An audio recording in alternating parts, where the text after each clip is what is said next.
di mata kuliah rencana percobaan. Hari ini kita akan belajar bagaimana cara membaca tabel F. Nah, kenapa kita perlu membaca tabel F? Ini karena ketika kita mengerjakan baik itu sesuatu hal yang berhubungan dengan analisis ragam atau ANOVA yang kemarin kita kerjakan, itu kita harus tahu bagaimana cara menghitungnya. Dan karena ada F hitung dan ada F tabel, maka kita baru bisa mengcompare dan menghasilkan analisis jawabannya.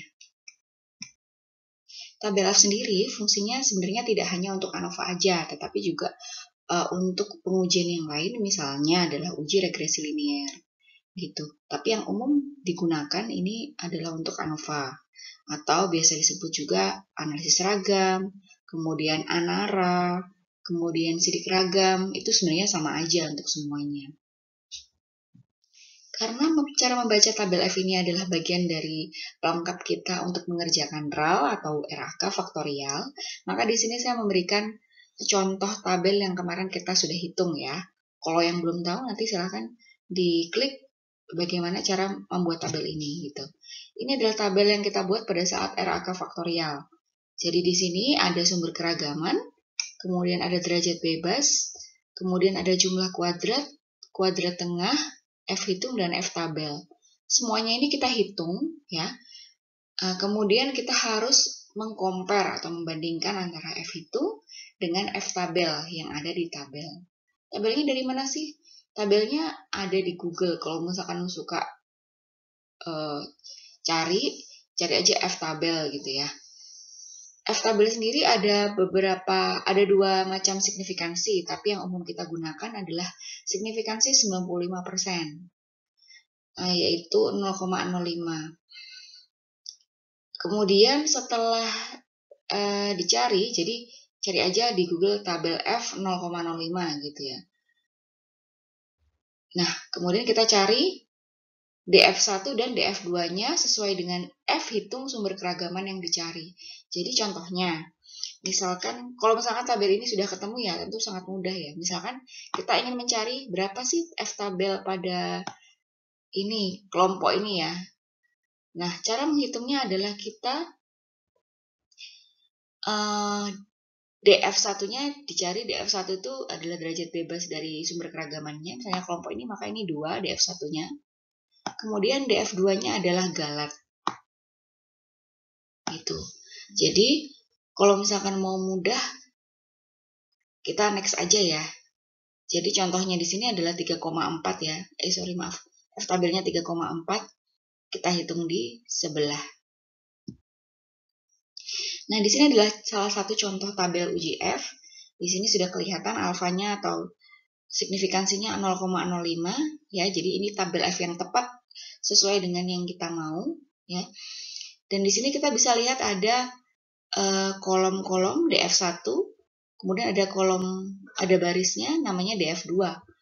DF1 ini bisa disebut juga sebagai DF pembilang atau DF numerator. Kemudian untuk DF2 ini bisa juga disebut sebagai DF penyebut atau DF denumerator. Ya, kenapa? Karena kadang kita tidak semua tabel itu tulisannya DF1, ada juga yang dia bilang DF pembilang gitu. Jadi jangan bingung. Jadi kalau DF1 itu sama aja kayak DF pembilang dan DF numerator. Oke, kemudian seperti yang kita tadi sudah lihat ya. Tadi kita di atas tadi sudah belajar ya. 3,40 untuk tabel F itu dapatnya dari mana gitu. Untuk kasus yang tadi, untuk sumber keragaman kelompok, kita tahu DF1-nya tadi 2. Maka kita pilih, ini di angka 1 sampai 8 ini kita pilih 2. Oke. Kemudian kita turun ke bawah nih, menyesuaikan dengan baris yang ada di sini. Baris yang ada di sini adalah DF2. Tadi DF2-nya itu kita dapatnya dari galat. Maka tadi galatnya tadi berapa? 24.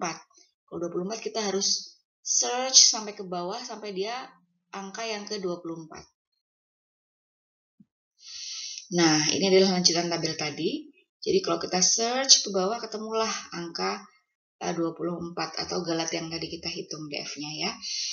Nah, kemudian kita mengkombinasi antara kolom dan barisnya. Tadi kolomnya kita ketemunya berapa? 2. Kemudian DF2-nya atau barisnya adalah 24. Jadi ketemulah tadi, ini kan tadi 1, ini kemudian 2 ya. Ketemulah 3,403. Gitu. Dan ini berlaku ketika kita ingin mencari F tabel dari beberapa sumber keragaman yang mau kita cari. Jadi intinya kita mengcompare dengan DF-nya Galat. Oke. Pembahasan selanjutnya adalah bagaimana cara menentukan DF. Nah, kenapa ini penting gitu ya? Karena ketika kita membaca tabel F, tentu yang kita concern-nya adalah berapa DF-nya, berapa DF1-nya, berapa DF2-nya. Dan itu memang sudah ada rumusnya. Misalnya DF1 adalah K-1 dan kemudian DF2 adalah N-K. Ya. Nah, sebenarnya DF ini apa sih? Gitu ya. Jadi DF ini sebenarnya adalah degree of freedom.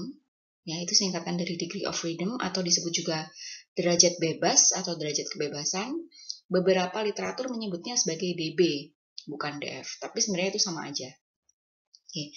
Jadi secara filsafah, DF itu adalah informasi minimum yang diberikan atau diperlukan untuk menentukan satu atau lebih titik data.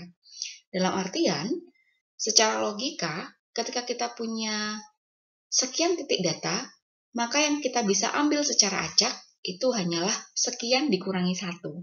Ya kan? Masih bingung ya? Kenapa? Karena satu data terakhir yang kita ambil itu kita tidak bisa memilih mau data yang mana, gitu kan? Karena sudah diambil semua, hanya kecuali 1 itu.